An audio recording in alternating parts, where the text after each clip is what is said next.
Olá, eu sou Vanessa Luz. Seja muito bem-vindo, muito bem-vinda para mais este dia de leitura de Os Sete Hábitos das Pessoas, os Sete Hábitos das Pessoas Altamente Eficazes. Vamos agora ver sobre o centro, quando você está centrada no trabalho. Já aproveite e se inscreva no canal, deixe seu like e compartilhe esse vídeo com um amigo seu, uma amiga sua. Uma pessoa centrada no trabalho pode ficar viciada na sua atividade profissional, mergulhando na produção com o sacrifício da saúde, relacionamento com os outros e demais áreas importantes da vida. Sua identidade fundamental deriva do trabalho. Sou ator, sou escritor, sou médico, dizem. Considerando-se que seu senso de valor está vinculado ao trabalho, a segurança é vulnerável a qualquer coisa que, ao acontecer, o impeça de continuar. Sua orientação é resultado das exigências do trabalho. A sabedoria e o poder limitam-se às áreas ligadas ao trabalho, tornando-o ineficiente em outros setores da vida. Centro nos bens. A força motriz, a força motriz de muita gente encontra-se nos bens. Não somente bens materiais, tangíveis, como roupa da moda, casas, carros, barcos e joias, mas também nos inatingíveis, como fama, glória ou projeção social. A maioria de nós sabe, por experiência própria, o quanto este centro é especialmente frágil, simplesmente porque pode desaparecer rapidamente, influenciado por questões diversas. Se meu senso de segurança se apoia na minha reputação ou nas coisas que possuo, viverei em um estado permanente de temor e preocupação de que estes bens possam ser roubados, perdidos ou perder o valor. Se me encontro na presença de alguém com renda, fama ou status mais elevado, eu me sinto inferiorizado. Na presença de alguém com menos renda, status ou fama, sinto superioridade. Meu senso de valor flutua constantemente. Não tenho constância, tranquilidade ou personalidade marcante. Tento permanentemente proteger e garantir meus bens, propriedades, investimentos, posição ou reputação. Todos nós já ouvimos histórias de gente que comete suicídio depois de perder suas fortunas, em uma queda brusca da bolsa, ou a fama em uma derrota política. Centro no prazer. Outro centro comum, aliado próximo dos bens, é o do prazer ou divertimento. Vivemos em um mundo onde a satisfação imediata está disponível e é estimulada. A televisão e o cinema influenciam cada vez mais o aumento das expectativas nas pessoas. Eles mostram na tela o que as outras pessoas têm e o que fazem, em uma vida fácil e agradável. Mas apesar do brilho dos modos de vida centrados no prazer ser levado à tela, os resultados naturais destes estilos, o impacto no íntimo da pessoa, na produtividade e nos relacionamentos, raramente aparecem em detalhes. Prazeres inocentes com moderação podem fornecer o relaxamento para o corpo e a mente, além de unir a família e os amigos. Mas o prazer em si é incapaz de oferecer uma satisfação completa, duradoura ou a realização. A pessoa centrada no prazer, logo entediada com mais um degrau na escada do divertimento, exige cada vez mais, insaciável. Desta forma, o prazer seguinte precisa ser mais intenso e melhor, mais excitante, com um pique maior. Uma pessoa neste estado torna-se extremamente narcisista, avaliando a vida em função dos prazeres que esta oferece para si, aqui e agora. Férias demais, que não acabam nunca, Filmes em excesso, TV o dia inteiro, exagero na hora de jogar videogames, abuso indisciplinado nos momentos de lazer, nos quais a pessoa adota a lei do mínimo esforço, desperdiçam pouco a pouco uma vida. Fazem com que o potencial de alguém permaneça adormecido, que os talentos continuem sem ser desenvolvidos, que a mente e o espírito tornem-se letárgicos e o coração angustiado. Onde estão a segurança, a orientação, a sabedoria e o poder? No limite, no prazer de um momento fugaz. Malcolm Muggeridge escreve em A 20th Century Testimony, um testemunho do século XX. Hoje em dia, quando olho para trás e analiso minha vida, o que às vezes faço, o que mais me intriga é que as coisas aparentemente mais sedutoras e importantes agora parecem mais fúteis e absurdas. Por exemplo, o sucesso nos seus mais variados disfarces, ser conhecido e elogiado, prazeres ostensivos, como ganhar dinheiro e conquistar mulheres bonitas, viajar, ir de um lado para o outro do mundo e para cima e para baixo, como Satã, explicando e experimentando tudo o que a feira das vaidades tem a oferecer. Em retrospecto, todos estes exercícios de autossatisfação parecem puras fantasias, o que Pascal chamava de lamber a terra. Centro nos amigos, inimigos. As pessoas jovens são, em particular, mas não exclusivamente, mais suscetíveis a se centrarem na amizade. A aceitação e a sensação de pertencer a um grupo distinto torna-se importante, quase supremo.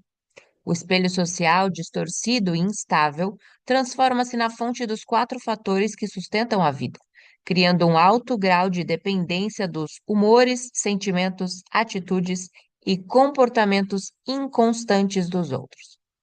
O centro nos amigos também pode se concentrar exclusivamente em uma pessoa, assumindo algumas das características do casamento. A dependência emocional de um indivíduo, a espiral crescente da necessidade causa conflito e as interações negativas resultantes geralmente surgem quando o centro recai em uma amizade. E quanto a colocar um inimigo no centro da vida, a maioria das pessoas sequer pensaria nisso. E provavelmente ninguém faria isso de caso pensado. Não obstante, o centro na inimizade é bem comum, em particular quando há, quando há alteração frequente entre as pessoas que estão em conflito real. Quando alguém acha que foi tratado com injustiça por uma pessoa social ou emocionalmente representativa, fica muito fácil se preocupar com a injustiça e fazer da outra pessoa o centro de sua vida.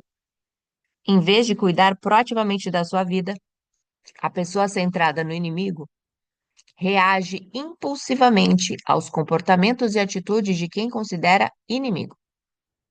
Um amigo meu, professor universitário, ficou profundamente incomodado com as deficiências de um determinado administrador com quem teve um relacionamento negativo. Ele se permitiu pensar no sujeito constantemente, até que isso acabou por se tornar uma obsessão. Esta questão o preocupou tanto que afetou a qualidade de seus relacionamentos com a família, a igreja e os colegas de trabalho. Ele finalmente chegou à conclusão de que deveria sair da universidade e aceitar um cargo de professor em outro local. Mas você não preferiria continuar a dar aulas na universidade se o tal sujeito não estivesse lá? Perguntei. Sim, preferiria, ele respondeu. Mas, como ele continua lá, sua presença é por demais nociva a todos os aspectos da minha vida. Terei de sair. Por que você colocou este administrador no centro da sua vida? Perguntei. Ele ficou chocado com a questão. Negou o fato. Mas eu mostrei que ele estava permitindo que um indivíduo e suas fraquezas deturpassem completamente o mapa da vida, minando a fé e o nível de relacionamento com quem era importante para ele. Meu amigo finalmente admitiu que este indivíduo causava um impacto enorme sobre si, mas negou que tivesse feito esta escolha. Atribuiu a responsabilidade pela situação lamentável ao administrador. Ele mesmo disse não era responsável. Conforme conversávamos, ele começou a se dar conta de que era, na verdade, o responsável real, mas que se tornara irresponsável ao não assumir a responsabilidade adequadamente.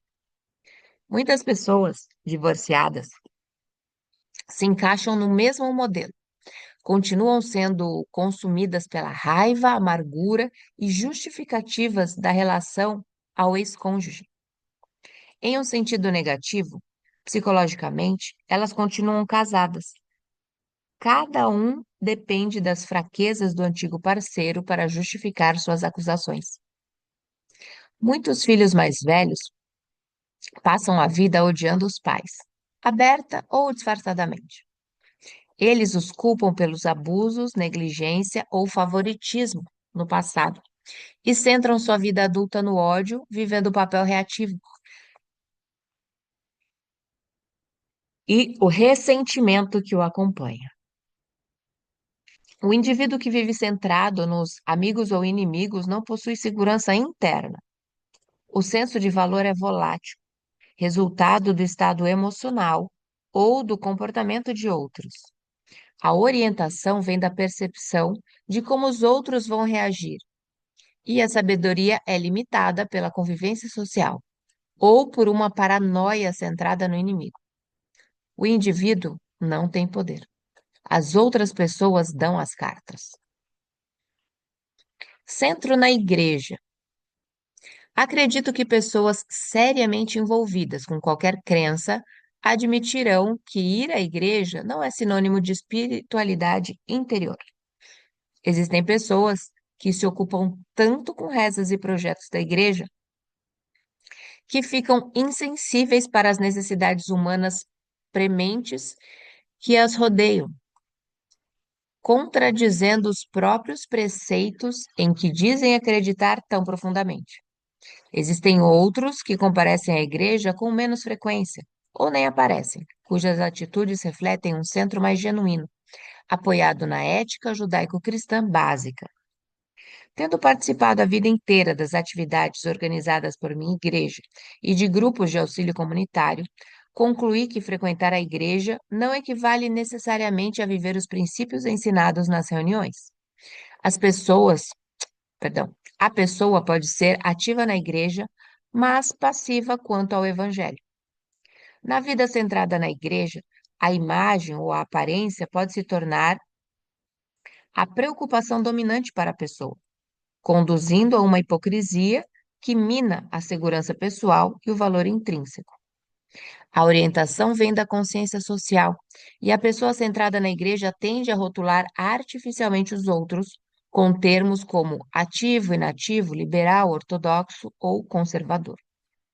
Uma vez que a igreja é uma instituição composta por políticas, programas, práticas e pessoas, ela não pode, por si, dar a uma pessoa uma segurança profunda, permanente ou senso de valor intrínseco. Viver os princípios pregados pela igreja pode fazer isso, mas a instituição apenas não. Tampouco pode a igreja dar a uma pessoa um senso constante de orientação. As pessoas centradas na igreja habitualmente tendem a viver em compartimentos, perdão, agindo, pensando e sentindo de determinado modo no sabate e nos dias comuns. Esta falta de integridade, unidade ou conjunto é uma ameaça suplementar à segurança, criando a necessidade de novos estereótipos e justificativas. Ver a igreja como um fim, em vez de considerá-la um meio para se atingir um fim, prejudica a sabedoria e o senso de equilíbrio da pessoa. Apesar de a igreja dizer que ensina as pessoas qual é a fonte do poder, Nem a própria igreja afirma que ela é o próprio poder. Ela se considera um veículo através do qual o poder divino pode ser canalizado para a natureza humana. Centro no eu. Talvez o centro mais comum nos dias de hoje seja o eu. Sua forma mais óbvia é o egoísmo, que viola os valores da maioria das pessoas. Mas, se nos detivermos atentamente na maioria das abordagens do amadurecimento e satisfação pessoal, encontraremos muitas vezes o eu em seu centro. Existe pouca segurança, orientação, sabedoria ou poder no centro limitado fornecido pelo eu. Assim como o Mar Morto na Palestina, ele aceita, mas nunca dá. Está estagnado. Por outro lado, ficar atento ao amadurecimento da personalidade dentro de uma perspectiva mais ampla, de aumentar a capacidade do eu para servir, produzir e contribuir de forma significativa, cria as condições para um aumento dramático nos quatro fatores que sustentam a vida. Estes são alguns dos centros mais comuns a partir dos quais as pessoas abordam a vida. Muitas vezes é mais fácil reconhecer o centro da vida de outra pessoa do que o centro da sua vida. Você conhece provavelmente alguém que coloca o dinheiro acima de tudo. Provavelmente conhece alguém cuja energia está voltada para justificar a posição assumida em um relacionamento negativo. Se olhar bem, conseguirá, por vezes, ver além do comportamento, atingindo o centro que o cria, identificando o seu centro. Mas onde você se encaixa? Qual é o centro de sua própria vida? Muitas vezes não é fácil descobrir isso. Talvez a maior forma de identificar seu próprio centro seja olhar detidamente os fatores de sustentação de sua vida. Se você se identificar com uma ou mais das descrições contidas nas páginas seguintes, pode segui-las até chegar ao centro a partir do qual elas fluem, um centro que pode estar limitando sua eficácia pessoal. Muito comumente, o centro de uma pessoa é uma combinação destes e ou outros centros. Grande parte dos indivíduos é resultado de influências variadas que regem suas vidas. Dependendo das condições externas ou internas, um centro específico pode ser ativado, até que as necessidades existentes sejam satisfeitas. Então, um outro centro torna-se a força que impulsiona. Conforme a pessoa oscila de um centro para outro, o resultado relativo é uma volta de montanha-russa pela vida. Em um momento, a pessoa está por cima, no outro, por baixo, esforçando-se para compensar as fraquezas e buscando força em outras fraquezas. Não há uma orientação consistente, nenhuma sabedoria duradoura, nem valor intrínseco ou identidade. O ideal, claro, é criar um centro límpido, a partir do qual se possa desenvolver consistentemente um alto grau de segurança, orientação, sabedoria e poder, possibilitando a proatividade e dando coerência e harmonia a todos os setores da vida. Centro de segurança, orientação, sabedoria e poder. Se o centro está em seu cônjuge, seu sentimento de segurança se baseia na relação. Você é altamente vulnerável aos humores e sentimentos e pelas fraquezas de seu cônjuge. Seu critério para tomar decisões é limitado pelo que acredita ser o melhor para o casamento e para o outro, ou pelas preferências suas e dele ou dela. O poder de agir é limitado e está baseado na forma como seu cônjuge o trata. Há um profundo desapontamento que leva ao afastamento ou conflito quando opiniões deste seu cônjuge discorda de você ou não corresponde às suas expectativas. Tudo que pode interferir no relacionamento é tido como ameaça. Se o centro está em sua família, sua segurança se baseia na aceitação familiar e em corresponder às expectativas. Seu senso de valor se baseia no que é bom para a família, na reputação da família ou no que os membros da família desejam. Suas ações são limitadas pelos comportamentos. Centro de segurança, orientação, sabedoria, poder. Se o centro está em seu dinheiro, seu valor pessoal é determinado por sua renda. Sua lucratividade é seu critério para a tomada de decisões. Ganhar dinheiro é a lente que você usa para ver e entender a vida, e isso lhe dá falha de segurança econômica. Você está restrito ao que pode conseguir com seu dinheiro e de visão limitada. Você é vulnerável a qualquer coisa que ameace sua. Você é vulnerável a qualquer coisa que ameace sua capacidade de julgamento. Se você é centrado no trabalho, você costuma se definir a partir de seu papel ocupacional. Você toma suas decisões baseado nas necessidades e expectativas do trabalho. Você tem tendência a se limitar a seu papel profissional.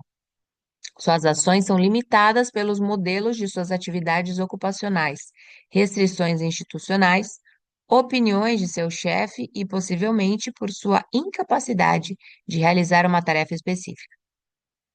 Só se sente bem quando está trabalhando. Acha que trabalho é a sua vida. Se você é centrado em seus bens, sua segurança se baseia na reputação, status social e no que irá aumentar, proteger ou exibir melhor suas posses sociais e econômicas. Você toma decisões baseado em determinado momento de sua vida. Você vê o mundo a partir daquilo que pode comprar, da comparação das relações ou da importância social conquistada. Você age dentro dos limites dos bens materiais que controla. Você tem tendência a comprar o que tem com o que os outros possuem. Se você é centrado no prazer, sente-se seguro só quando está no auge do contentamento. Você toma decisões baseado no que vai lhe proporcionar mais prazer. Você vê o mundo em termos do proveito que pode tirar dele. Seu poder é quase inexistente. Sua segurança tem vida curta, pouca criatividade e depende do ambiente. Se você é centrado nos amigos, sua segurança deriva do espelho dado pela sociedade. Seu critério para tomar decisões é: o que os outros vão pensar de mim? Você vê o mundo pela óptica social. Você está limitado pela camada social a que pertence. Você é extremamente dependente da opinião dos outros. Suas ações são tão precárias quanto suas opiniões. Você fica constrangido facilmente. Se você é centrado no inimigo, sua segurança é volátil baseada em movimentos dele ou dela. Você desenvolve uma dependência invertida, sendo guiado pelas ações do outro. Sua capacidade de julgamento é restrita e distorcida. Você procura se justificar e prejudicar o inimigo. Você vive se perguntando: o que será que ele vai fazer agora? O pouco poder de que dispõe deriva da raiva, inveja, ressentimento e vingança, uma energia negativa que contamina e destrói, deixando pouca energia para o resto. Você é defensivo, extremamente sensível e com frequência paranoico. Você toma decisões baseando-se naquilo que vai obter apoio dos que pensam da mesma forma. Se você é centrado na igreja, sua segurança se baseia na atividade religiosa e no apreço que as pessoas têm por você. Você se guia pelo modo como os outros avaliam suas ações, autoridade e influência no contexto dos ensinamentos e expectativas da igreja. Você divide o mundo em crentes e não crentes, participantes e omissos. Sua noção de poder deriva da posição ou papel que ocupa na igreja. Você identifica e se sente seguro com as comparações e os rótulos religiosos. Se você é centrado em si mesmo, sua segurança muda e se altera constantemente. Seus critérios de julgamento são: se for bom para mim, o que eu quero, o que eu preciso, o que é que eu levo nisso? Você vê o mundo conforme os efeitos das decisões, recursos, sem os benefícios da independência. Sua liberdade de agir está limitada por seus próprios eventos e circunstâncias sobre sua vida. Os princípios no centro. Ao centrarmos nossas vidas em princípios corretos, criamos uma base sólida para o desenvolvimento dos quatro fatores que sustentam a vida. Nossa segurança vem do conhecimento de que, ao contrário dos outros centros, baseados nas pessoas ou coisas sujeitos à mudança frequente e constante, os princípios corretos não mudam. Nós podemos confiar neles. Os princípios não reagem a nada. Eles não ficam irritados, nem nos tratam mal. Eles nunca pedem divórcio ou fogem com nosso melhor amigo. Eles não tentam nos passar a perna. Eles não enchem nosso caminho de atalhos e milagres. Eles não dependem do comportamento dos outros, do meio ou da última moda para ter validade. Os princípios não morrem. Eles não ficam conosco hoje e somem amanhã. Eles não podem ser destruídos pelo fogo, por terremotos ou levados por ladrões. Os princípios são verdades profundas, fundamentais, verdades clássicas, denominadores comuns genéricos. Eles são linhas estreitamente interligadas, tecendo a vida com exatidão, consistência, beleza e força. Mesmo em meio a pessoas ou ocasiões que parecem ignorar os princípios, podemos nos consolar com a certeza de que estes são maiores do que as pessoas ou as circunstâncias, e de que milhares de anos de história assistiram ao seu triunfo repetidas vezes. E, mais importante ainda, podemos ficar tranquilos por saber que podemos comprovar a validade deles em nossas vidas, através de nossa própria experiência. Não somos oniscientes, admito. Nosso conhecimento e compreensão dos princípios corretos se restringe em função de nossa falta de consciência de nossa própria natureza e do mundo à nossa volta, em função da onda de teorias e filosofias passageiras em desarmonia com os princípios corretos. Estas ideias desfrutam de aceitação passageira, mas, como tantas outras antes delas, desaparecem, pois não foram construídas sobre uma base sólida. Somos limitados, mas podemos ampliar as fronteiras das nossas limitações. A compreensão do princípio do amadurecimento nos permite sair em busca dos princípios corretos, com a certeza de que, ao aprender mais, conseguimos focalizar com maior clareza as lentes através dos quais vemos o mundo. Os princípios não mudam. A noção que temos deles, sim. A sabedoria e a orientação que acompanham a vida centrada nos princípios derivam de mapas corretos, originam-se nas coisas como elas são, foram e serão realmente. Mapas corretos permitem que vejamos claramente aonde desejamos ir e como chegar lá. Podemos tomar as decisões usando as informações acertadas, e isso tornará sua realização possível e plena de significado.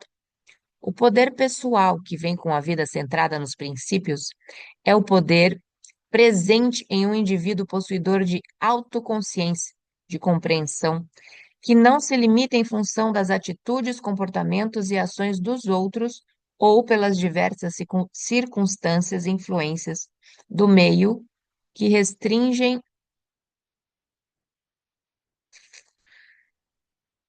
outras pessoas. A única limitação real do poder encontra-se nas consequências naturais dos próprios princípios. Somos livres para escolher nossas ações, baseando a escolha nos princípios corretos, mas não somos livres para escolher as consequências destas ações. Lembre-se, quando pegamos uma vara por uma ponta, pegamos também pela outra. Os princípios têm consequências naturais vinculadas a eles. Há consequências positivas quando vivemos em harmonia com eles. Há consequências negativas quando vivemos em quando os ignoramos. Então, há consequências positivas quando estamos em harmonia e negativas quando ignoramos. Entretanto, como se aplicam a todos, quer as pessoas tenham ou não consciência deles, esta limitação é universal. E quanto mais conhecemos os princípios corretos, maior é a nossa liberdade pessoal para agir com sabedoria. Ao centrar a vida em princípios imutáveis, eternos, criamos um paradigma fundamental para a existência eficaz. Este é o centro que coloca todos os centros dentro da perspectiva correta. Lembre-se de que seu paradigma é a fonte a partir da qual suas atitudes e comportamentos fluem. Um paradigma é como os óculos. Afeta a maneira como você vê tudo na vida. Se você olha para as coisas através do paradigma dos princípios corretos, o que enxerga é dramaticamente diferente do que pode ver por meio de qualquer outro paradigma central. Inclui o apêndice deste livro, incluí no apêndice deste livro um quarto, um quadro detalhado que mostra a maneira que cada um dos centros aqui discutidos pode possivelmente afetar a forma como você vê todo o resto. Apêndice A.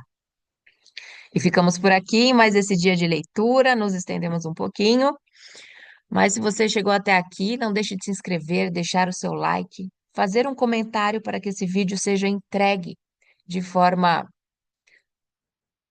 que o algoritmo leve ele para outras pessoas e também envie para seus amigos, amigas que precisem saber mais sobre esses 7 hábitos de pessoas altamente eficazes. Eu sou Vanessa Luz e ficamos por aqui em mais esse dia de leitura. Nos vemos em breve.